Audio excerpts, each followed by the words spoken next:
Cheers, friends. This is Owning Her Seat, representing women who break through glass ceilings in culinary and hospitality. Today, I'm here with the legendary Chef Jourdan Cha'Taun. Thank you so much for joining me this afternoon. Thanks for having me. So literally, me and Jourdan, we just always laugh. She has so much knowledge and so much experience, and I love her because she's very no nonsense. She knows her worth and she adds tax, okay? So we're just gonna jump right in. You have cooked for some of America's amazing celebrities, from P. Diddy to Floyd Mayweather. How did you even get into cooking for celebrity clientele? Well, I got into celebrity clientele with a famous author and publicist named Terry Williams. And so she's a famous author and publicist, and I met her through like a counselor, basically. I was going through a little bit of depression when I moved to New York. I moved to New York with a dream, and I didn't know anybody, and I could only make $7.49 an hour. And I was in distress. And so I came from Seattle, Washington, and I was like, I think I'm gonna go back to Seattle because I can't, I was making way more money out there, and so. Wait, you're making that in New York? New York. $7? $7, yeah. Life was different. Well, no, the restaurant industry in general, I mean, even till this day in 2021, out here, especially in Atlanta, you're making like that. But it's just like New York is so expensive. It is expensive. I mean, Atlanta's not that cheap anymore either. That's true. But the restaurant industry, there's just a lot of things that need to be changed. It's very archaic, but it's like slave wages essentially. And for sure, for the cooks, because if you're not a chef, it's different. You start at a different rank. So I was still a cook on the line. That's what we call it in the restaurant. It's called cooking on the line. And so I went to Terry, like, I'm gonna move back to Seattle. And so she told me to come over to her house, and she had a list of Sylvia at Sylvia's, Lisa Cash at the Shark Bar, and this woman named Vashta Wilson, who was supposed to be the connect for Justin's, which was Puff's restaurant in New York, right? Yeah. And so by the time I got to the house, she was on the phone with her. And so she's like, oh, well, Justin's closed silently, but Puff just fired his chef today. And so they said for me to send my information over. And essentially before that, I definitely never had private chef experience for high profile clientele. Like when I was in high school, I cooked for different families and stuff because I got kicked out real young, right? My story's a lifetime movie. I'm trying to keep it within the 20 minutes that we got here. And so it's sink or swim. Trying to hit the points of how I got a seat at the table.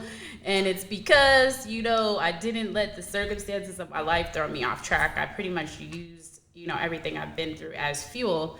But so we put in my resume, and they pretty much reworked it a little bit.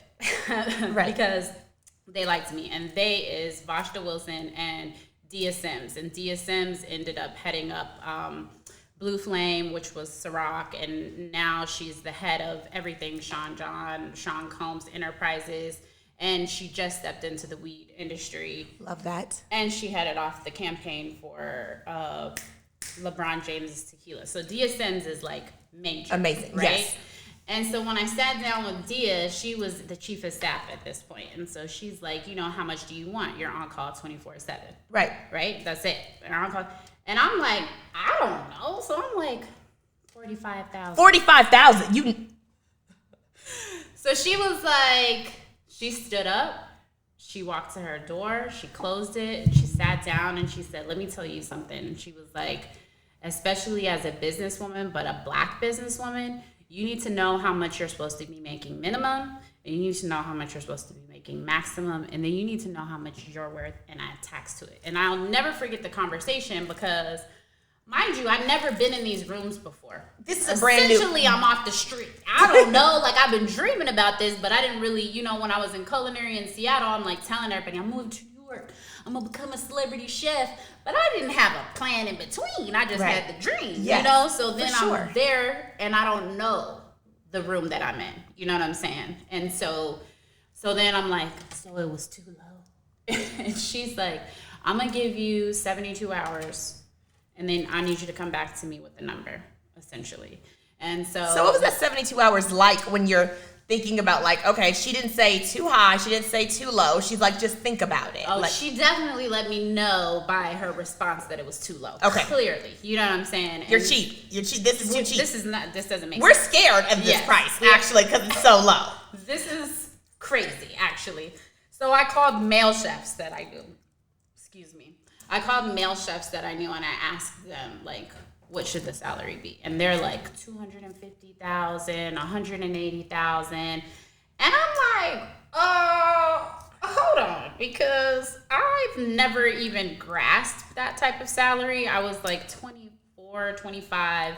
It just had never crossed my mind to even ask for that. So the number scared you more than the work did. Like, it's like this just... I didn't even get that far to think about how much work it took. I couldn't even believe that I was there. You know what I'm saying? Like, it did. I'm just happy to be here. I'm just happy to be here. So, you know what? So then I came back, and I was still low. I'm not going to say what it is. I was still low. I was still low because I guess now you call it, what do you call that? When you think that you're not good enough. Not worthy. Identity, Come on, psychology. I don't... It's kind of like an identity crisis where I forget what the word is. Okay. There's a word for it.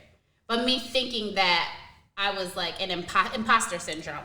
That's what it was. So it's like when I know I can do this, but when I get there, I feel inadequate, and I'm not supposed to be here. I'm not supposed to. How am I going to execute this? I'm not worthy. I can't do the job. I'm not even supposed to be here. I'm not about to be charging no crazy price, because then what if I get out there and I can't do what I'm supposed to do? So I'm gonna stick to the middle price, so that way, I know I'm gonna get the job. Up, exactly. I can still get a little leeway. You know what I'm saying? But no, I should have been at the top because I was still in that room, right? So I ended up learning this lesson a little bit later, is the fact that I was at the table already, and so there's tax for just being at the table. Nobody just gets to the table. So right. So you got, and then it was like, and then I learned you have to have a lawyer involved, right? And looking at the contract. Negotiations you need a lawyer. You don't go into any contract negotiations on the other side without having legal representation. When you go into these situations and you are negotiating contracts and you don't have legal representation, you're already setting the tone on the other side. They already know they can get you for whatever. Because now you don't know what to ask for. You don't know how much it's supposed to be. You don't know to say, well, I'm only doing this amount for this amount of people. And if I go out of town, I'm going to get this amount more. If I do an event, that's now an event fee. All of these things. If you don't know to say that in the chef world, no one is going to tell you. It's like an unspoken rule. Like, you figure it out by trial and error. No one says, pretty much, this is the game. Pretty much. They're not really, especially, with the black side, where we're not really trying to educate and lift everybody up and bring everybody with us. So I've always been an advocate about... This is true. If you guys follow her on the Instagram, yes, she does advocate. She does. She shouts out. I will say, she definitely empowers, especially women. Yes, especially women. And I feel like, because there's a wage gap.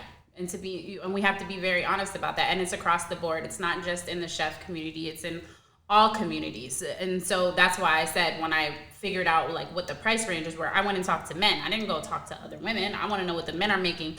And then beyond that, I want to know what the white people were making as well. So then I did research on that too, which are normally triple the prices that normal chefs in my position are asking for. Even to this day, I have to try to, especially because of Instagram. Instagram has changed the environment. Really? In what aspect?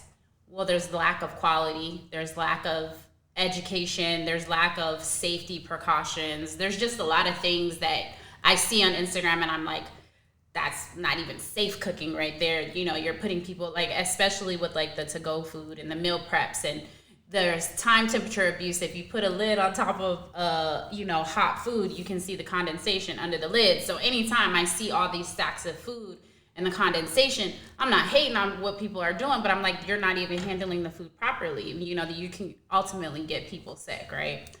But anyway, so when I originally negotiated the contract with Puff, I didn't know what I was doing. And so I worked with him for 3.5 years. And I still had that time to work under Dia. And so Dia was climbing the ladder too. And so she moved on to vice president and then president. And, so she's always been a phone call away or a text away if I ever need like words of encouragement. And I think that that's really important, you know, for us as Black women to, when we get seats at the table, that we're honest with, you know, the other ones that actually are working. Yes. Because not everybody wants to work. Let's be very honest about that. No, because some people just want to rub shoulders with you and then just get, you know, attached to something that they don't really want. They want the fame, but they don't want to do the work, or they want the recognition, but they don't want to do the work. Maybe they don't want the fame, but they want to be seen. You know what I'm saying? So it's not even really about now the service that you're providing, right? For sure. And so then there's the separation of taking you serious, and especially as women, you know, because not all women are, you know, driven to succeed in work. There's a lot of sleeping your way to the top, even in the restaurant, for sure, private chef industry. You know, a lot of cute girls are looking to get chose, and you know, and they're gonna cook until, you know, somebody puts a ring on their finger, and that's their angle. You know what I'm saying? For sure. So for me, I've always been about work hard, you do hard, don't cross the lines. You know, like, you know, keep your vision straight ahead on your dreams, and don't get sidetracked by what men can do for you, because there's only a certain amount of time that can like follow through. If it's not genuine. If it's not genuine, right? And so as women, I feel like we have to be very conscious of those decisions in the way that we move in business. And so that our seat at the table is valid and can never be contradicted. You know what I'm saying? Because I got here through hard work. You can't take it away from me. You can't take my years of experience. You can't take my clientele. You can't take my work ethic. I deserve my seat. Deserved it. Hard work. Earned it off of hard work. And not to say that the other way isn't hard work. It's not the type of work I'm into. It's a different kind of work. Different work. You know what I'm saying? It's different work. It's actually scrubbing the pots and pans. Right. You know, not scrubbing the knees. You're right. But I'm getting sidetracked. Here we go. It's okay. So you got the opportunity. You lowballed yourself. Did. At what point did you realize I charged way too low? Well, after that contract, so I worked with Puff for 3.5 years, and then when I moved on from that, I pretty much always say that I've manifested my life. I have just written it down, said it, spoken to anybody that can listen, and did the hard work, and so it kind of flows at some point, right? And so there was like 3 or 4 months in between, and I'm like, oh, you know, I want a client in warmer climate, and I want them to be more family oriented, and I want $1,000 a day. And these are just things that I'm saying to myself, writing down to myself, not discussing with anyone else. And so I see Floyd Mayweather tweet that he's like in Africa or something. This is when he's hanging around 50 Cent, and he's like, when I get back to America, I need a private chef. And so I knew his friend Jackie Long at that time. This is all connections. Your network is your net worth, is what we're learning so far. Yes. 3 minutes into this podcast. Well, yes, working your phone book. Your phone book is one degree away from something that you want to attain. Most definitely. So we're seeing, hey, he posted he needed a chef. I know someone who's connected to him. Hey, girl, hit me up, put me on. Well, Jackie's a guy.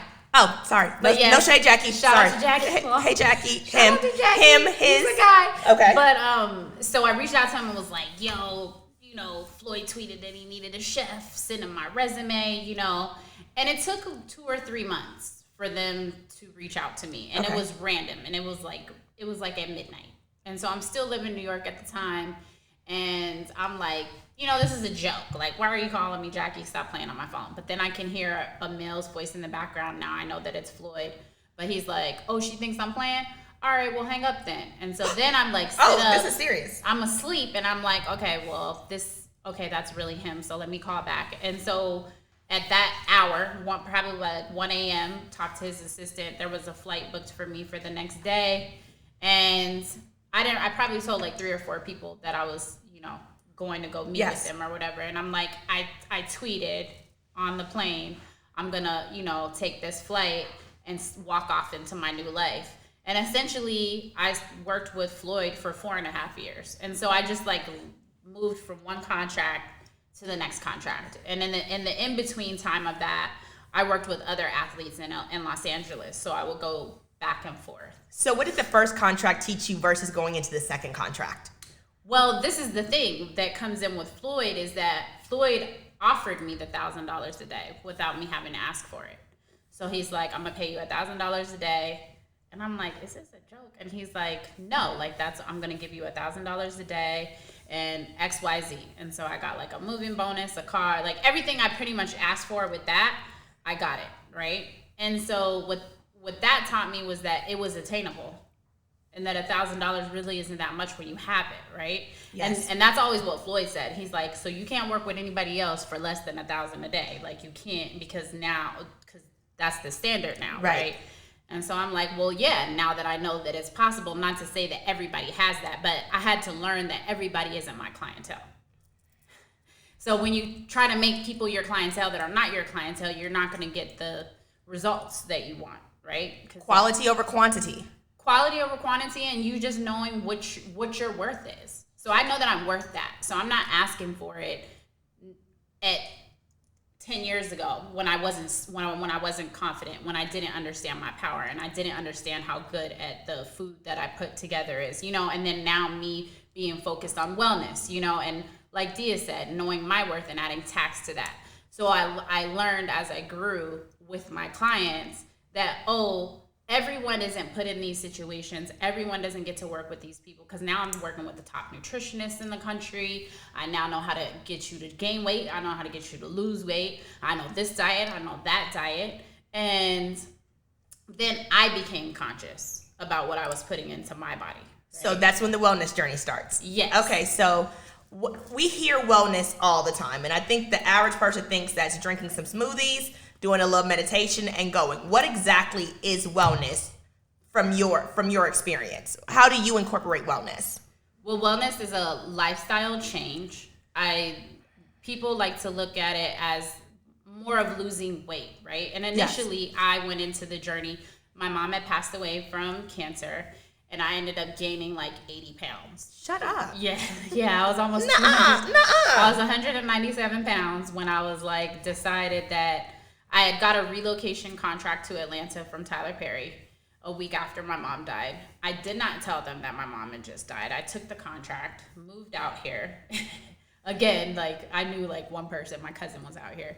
And so I started working with him and everything was good until it wasn't. I was sober at that time. I have had issues with alcohol in the past, and so this is apple juice. People don't judge her. It Don't is come for her. It's apple juice. I was like, make it look like. I said it looks like Henny. I mean, it looks like this is apple juice. Welch's. That's why it's dark like that. Okay, I'm drinking for the both of us. I'm going on 3 years sober. Kudos to you. So, but that's all part of the wellness journey. So when I initially took the contract with Tyler, and I don't ever talk about this. So. This is the Eating with Eric exclusive, America. This is an exclusive. Hello. Okay. But I was sober at the time and I relapsed while working with him. And how devastating was that?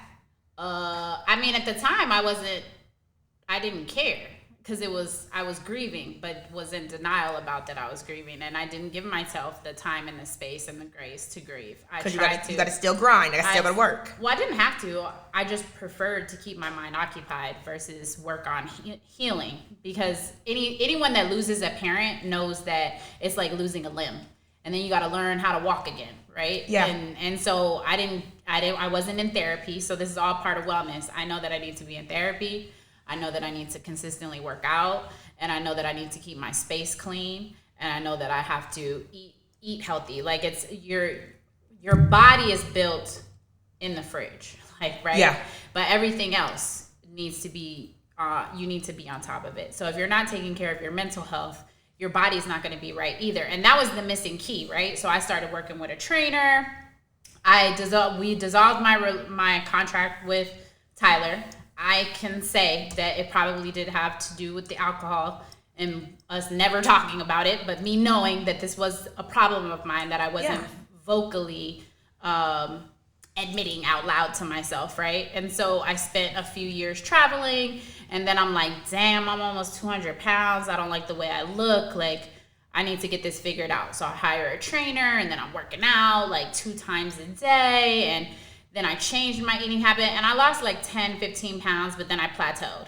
And I'm like, what's going on? And, I wasn't paying attention to what I call self-talk. And so you get on my website, and I kind of talk about how early childhood trauma and unresolved issues growing up, the loss of my mom, you know, whatever, career stuff that you go through, and just needing to acknowledge and heal, you right? And working on my self-talk, because my self-talk was the missing key.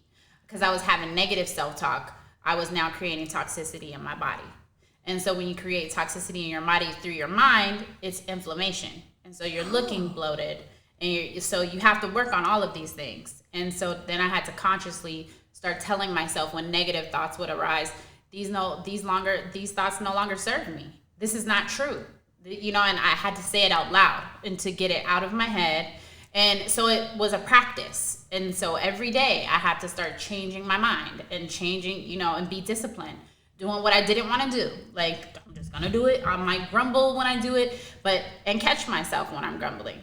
Because then you're putting negative energy behind what you're doing, and you're now causing inflammation. Yeah. And so it's like a constant working on that healing. So wellness is an encompassment of mental, spiritual, and once you get your mental and your spiritual together, everything else kind of flows. Then you're financial, then you're able to gravitate because you're having now positive thoughts and positive energy. So how did juice come into your wellness?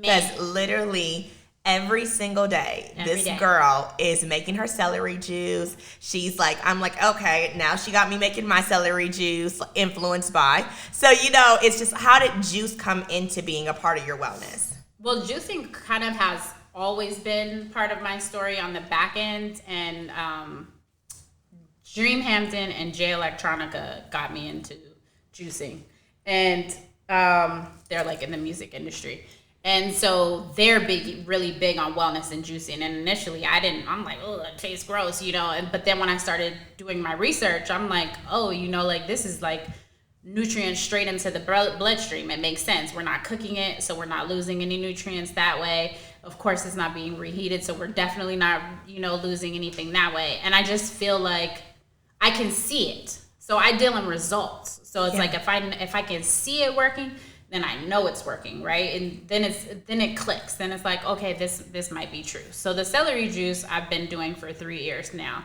And the thing with the celery juice is you're supposed to do 12 to 16 ounces a day on an empty stomach, which is like one full bunch. It should be organic. Okay. And if you're taking it on an empty stomach, after 30 days, it causes a natural digestive reset, but then it prompts the body to create new white blood cells.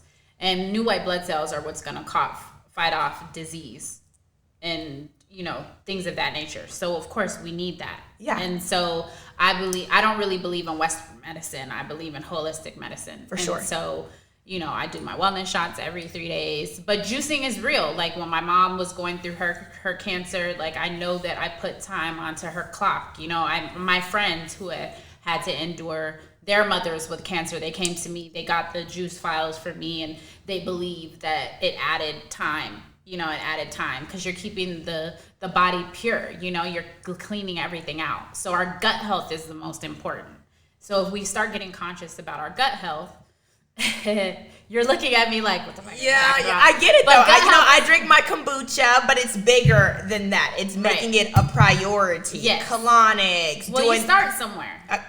You have to start somewhere and give yourself credit, and then thank you, friend. Yeah, and then you know those are ways that you can definitely do it. But being conscious of at least having like 2 to 3 green drinks a day with minimal fruit, because people will think that they're doing really well with smoothies, but they're putting a ton of fruit in it. And it's like you're still eating it. It's like eating candy, but it's natural. Yeah, right. So it's still counterproductive. For sure. So you want to keep your sugar intake minimum when you're doing your juicing as well.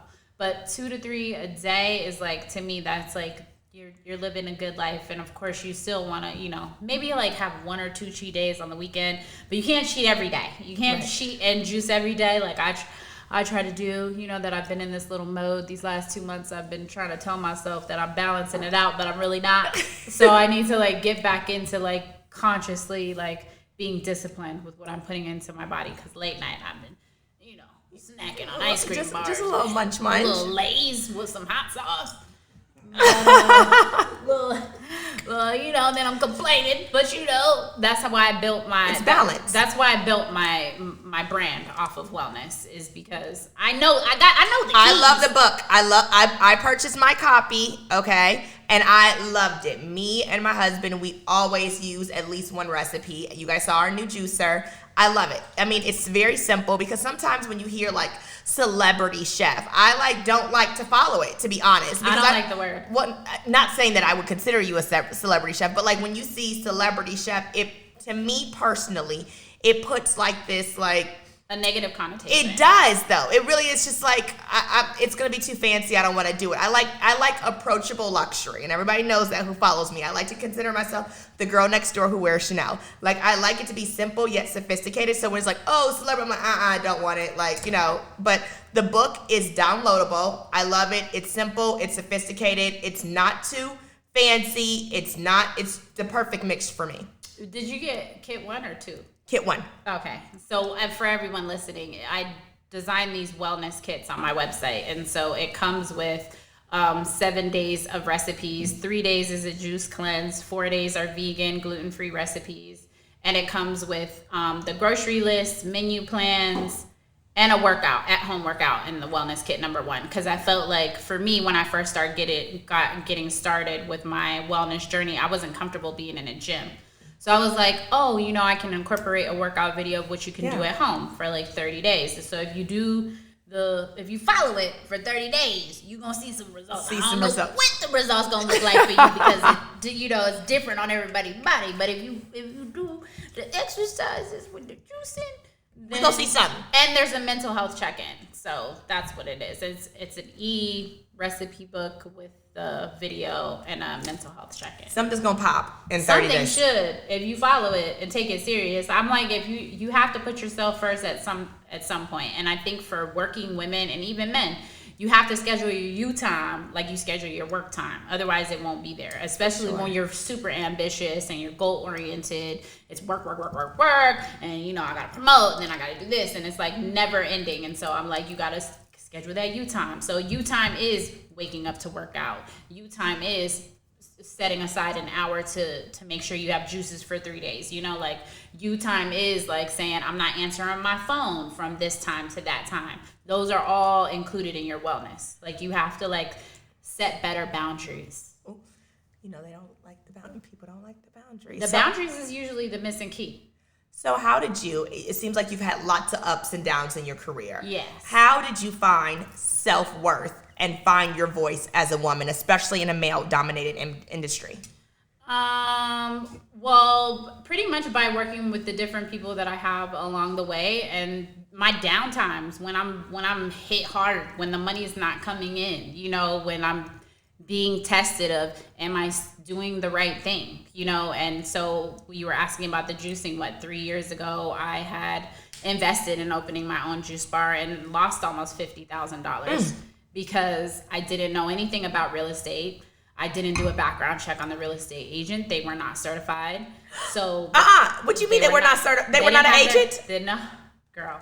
It was a referral from someone else. And so I trusted it. I'm sorry. We're going to have to pause on $50,000. So I want to make sure I'm following this. Yes. You met a person through a referral, yes. which is why we typically go through referrals, because we know who to hold accountable. Like your friend XYZ, at least that's what I do. Yes. So literally we meet Joe Blow, okay? Yes. And then Joe Blow has Michael Blow. It's like, oh, he's a great realtor. And then Mike Blow is not a realtor at all. And didn't find that out until the money was done. So you gave this person who you thought was a realtor. I didn't give them the money. They set the deal up. So I went and saw a few different properties, and I picked this property. And in my own judgment, I gave them $36,000 up front. So it was a year of the rent. Being responsible. Well, because I had never been in a situation, and I knew I needed to hire an architect, engineer. I was going to be I'm now the project manager, because I'm going to be watching you what you're doing with my money. Being a perfectionist like we are. And because I have the time, I was the project manager. But, in the 2 months, it was a bad real estate deal. There were things that were not, I didn't get an inspection. Because if you have a real estate agent, if you have a certified real estate agent, they're going to make sure that there's an inspection before you sign any contract. Of course. I didn't know. And so I'm going with what she saying to do. You know what I'm saying? So I signed a shitty contract. And in the end, a year and a half later, I find out that she didn't even have her certifications. And so... How devastating was that? Oh, it was really devastating. I almost lost my mind. Because it's just like, it's one of those things where it's just like, I'm a perfectionist, so whenever something goes left, it's like, I should have known this. I should have known that. And it's just like, you couldn't have known. I took it really hard. Yeah.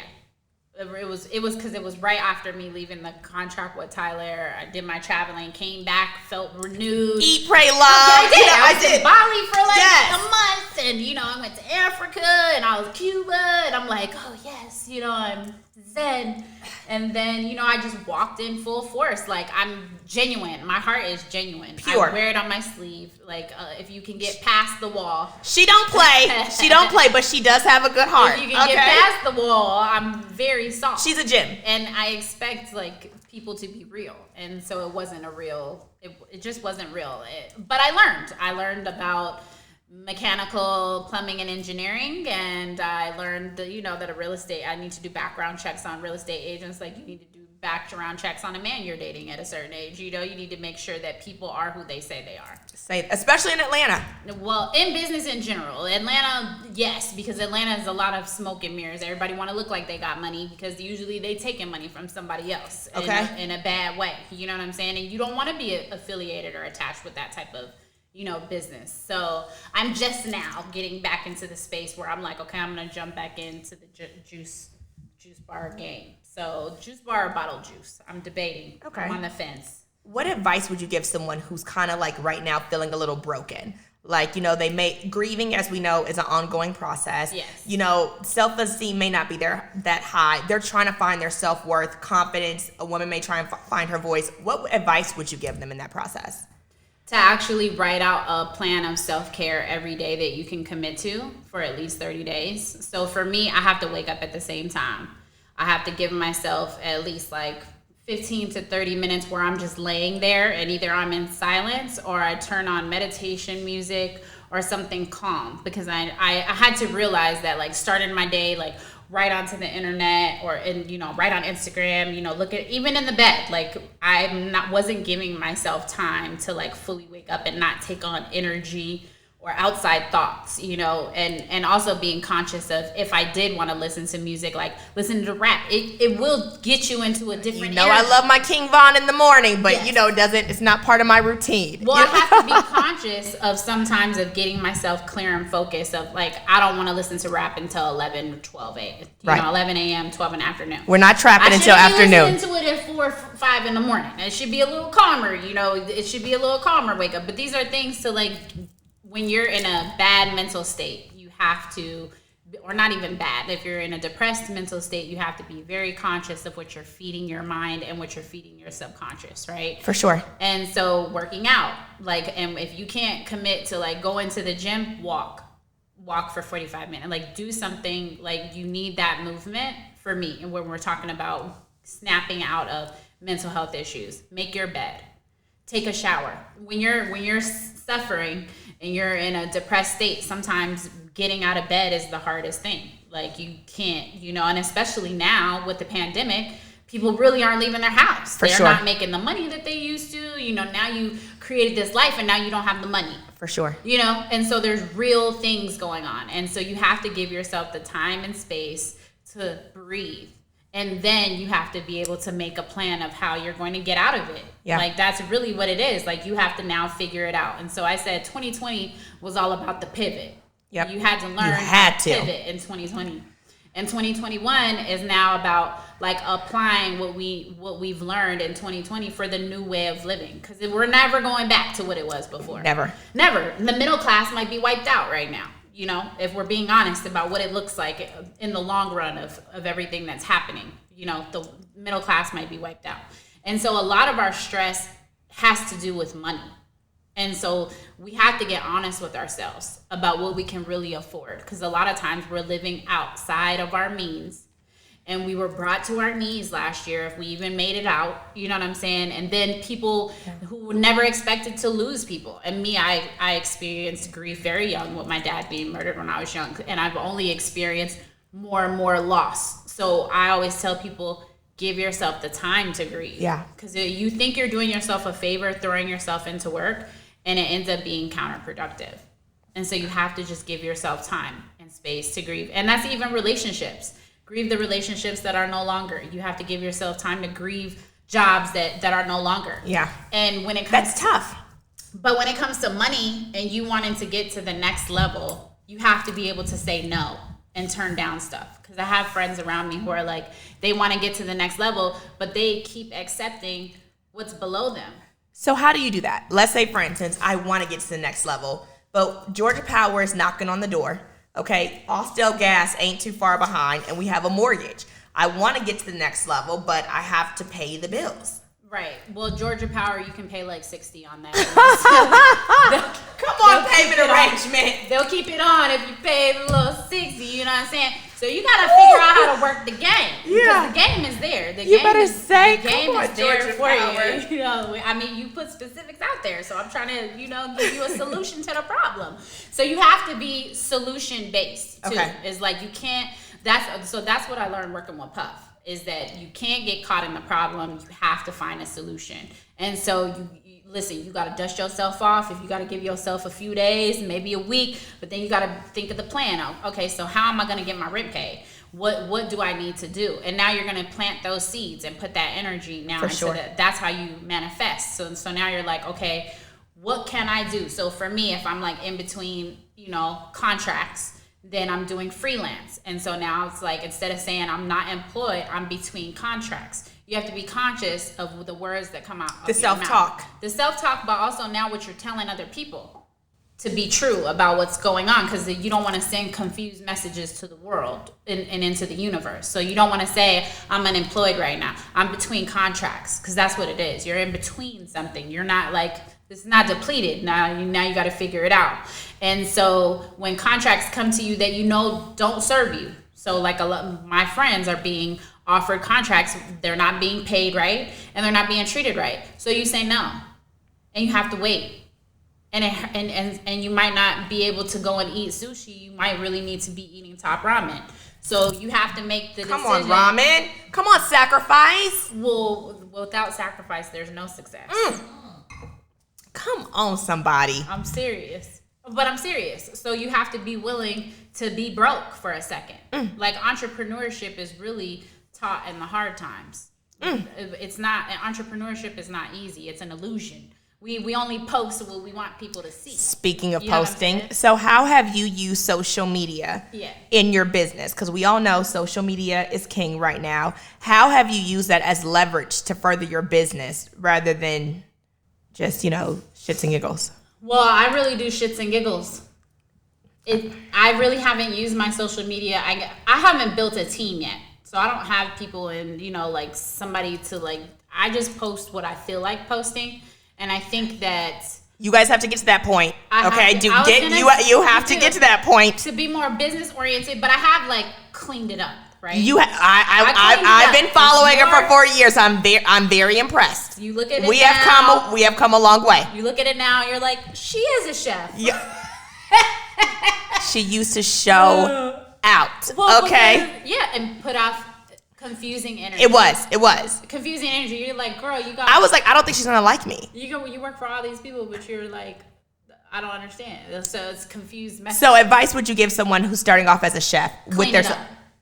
And what does that mean with clean it up in your definition? I mean, well, if you want to handle business and you're looking at your social media as a gateway to getting more business, you have to be honest with what looks professional and what doesn't.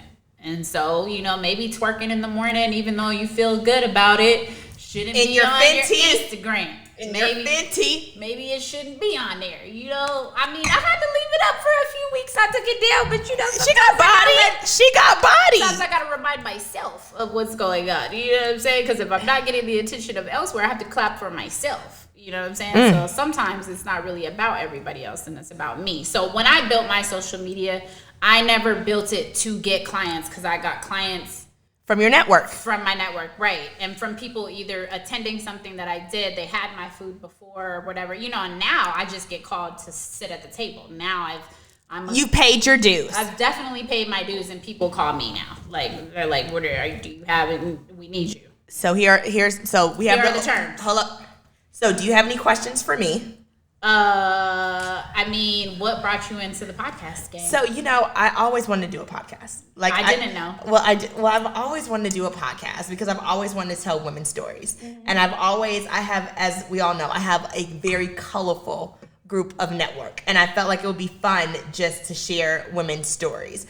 When I first started the blog, it was because I was rooting for the underdog. I was rooting for the people who were not getting national coverage, who was not getting, their roses, and I felt like they deserved the roses. So I was like, you know what, this podcast, it's gonna be fun because we get to do audio, and then we get to do YouTube, and then we get to do it with people I like. Mm-hmm. So that's why I did the podcast. So that's why you did it. Yeah. Yeah. Do you hope to transition into you know what? I have no show elsewhere. This is the thing. I have no expectations. That's the best way. And I think that I'm doing it because I get to hang out with people I like yourself. I get to drink wine on the job, and I get to and eat food. And eat as food. Somebody brought you some delicious vegan cheese before I got up in here. It was great. So I get to work with people I like, doing what I love, and I have no expectations. And I think starting new things keep me humble, and it's just fun. So right now, I want to keep doing it with no expectations. I have no results of anything, but I get to share wonderful people's stories like yourself, give them a platform, and just have fun. Because I need my roses. I don't know why. Give this woman her roses. Where are my roses at? Okay. Give this woman her roses. No. So that's what it is. So what's next for you? What's the next chapter? What can we be expecting from you? Well, I'm definitely refocusing on either doing the juice bar or doing a bottled version of 3 juices and 1 smoothie that is not on the market. And bottled beverages are $1 billion industry. For sure. Yeah. Come on, market research. Yes. I've been reading a book called Build Your Beverage Empire. And so I was like, you know what? This next time around, I'm going to know exactly what's going on. Besides what the world throws at me, I'm going to be more educated now and handle my business. Wow. Financial literacy, all of that. Which matters. Which does. And, we're not really that educated on financial literacy. No. And so it's importante. Super importante, especially if you want to create generational wealth. Well, I just realized that, told myself I can never be broke again. I don't know how to be broke. So now I was like, okay, well, you gotta build something to make sure that because I can't be working as hard as I do anymore. No. So I was like, you know what? I could walk up into my little juice bar, once a week, check the employees, you guys making them juices okay, I could do that, give them about a year of seeing my face every day and then, collecting them checks from the house. I think that's cute. Long range. Well, thank you so much for joining me today. Thank you for having me. Thank you so much, Chef Jourdan Cha'Taun, for joining me today on Owning Your Seat. Until next time. The seat is owned.